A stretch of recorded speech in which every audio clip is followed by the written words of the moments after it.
Serial killer आमतौर पर वो शख्स होता है जो कि साइकियाट्रिक इलनेस यानी मनोवैज्ञानिक रोगों से गुजर रहा होता है।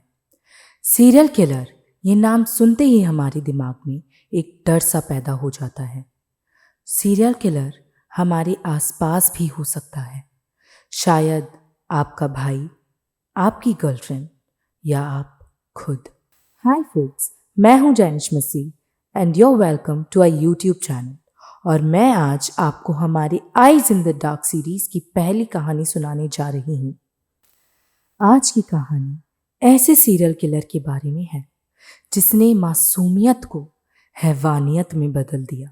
तो ये बात है बिहार के बेगूसराय जिले के अंदर स्थित मूसाहारी गांव की।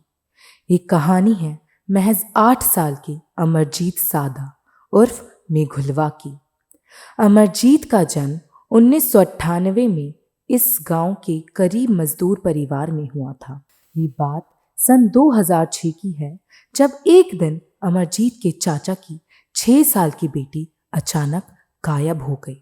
अब बच्ची गायब हुई है तो जाहिर है कि पूरा परिवार परेशान होकर उसे इधर उधर ढूंढने लगा होगा, पर वो उन्हें कहीं नहीं मिली। लेकिन सबसे हैरान करने वाली बात तो ये है कि किसी ने भी उस बात की पुलिस में कोई भी रिपोर्ट दर्ज नहीं कराई। कुछ ही महीनों बाद अमरजीत की 8 महीने की बहन भी अचानक से गायब हो गई और इस परिवार ने इस घटना की भी कोई पुलिस कंप्लेन नहीं की। ये सिलसिला अभी थमा नहीं था, क्योंकि अब कुछ ऐसा हुआ जिसने पूरे बिहार का दिल दहला दिया।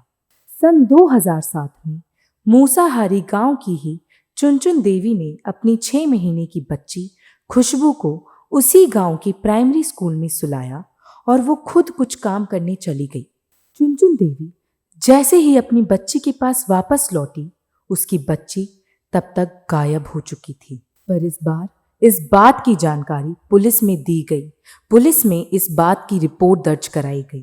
पूरे गांव में इस बाबत पूछताछ होने लगी और इस पूछताछ के दौरान पुलिस को पिछली बार हुई ऐसी दोनों घटनाओं का भी पता चल गया। सादा परिवार से भी इस बात की पूछताछ की गई। अब अमरजीत सादा के परिवार ने पुलिस से ऐसा कहा जिसे सुन के पुलिस भी हैरान सी हो गई।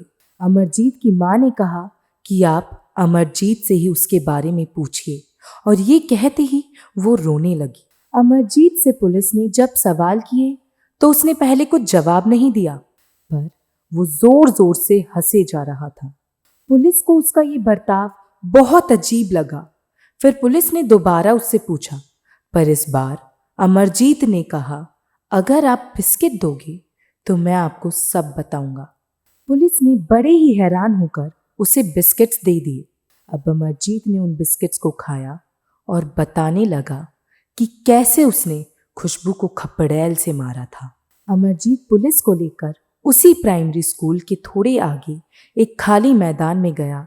अमरजीत पुलिस को लेकर उसी प्राइमरी स्कूल के थोड़े आगे एक खाली मैदान में गया, जहां एक गड्ढे में खुशबू की लाश दफन थी।